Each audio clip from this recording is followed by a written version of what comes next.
Smart for Men. Ayan siya. Nabili ko lang to sa Lazada.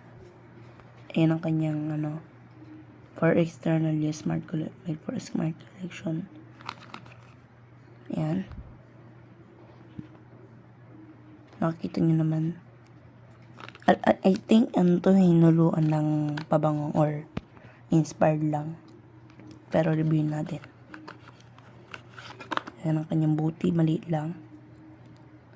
Kulay pula to guys Ay, hindi, parang siya. Amoy grapes to Natesting ko na.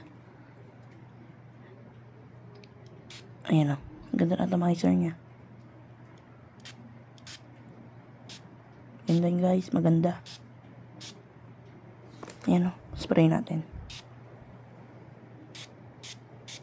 Ganda guys, nakikita niya kung buga kahit madilim.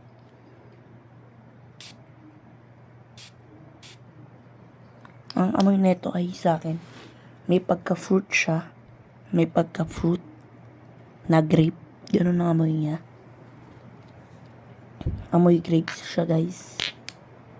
Yun ang amoy ko. Amoy grapes na may pagka-fresh. Ayun ang naamoy ko. Yun lang. At pwede rin naman to pang school and for work. Pwede to pang summer. Yes, pwede to pang summer. Ang bango niya, amoy grapes na may pagka-fresh. Grapes fresh, guys. Imagine niyo yan. Grapes and fresh. Yun lang. Bye.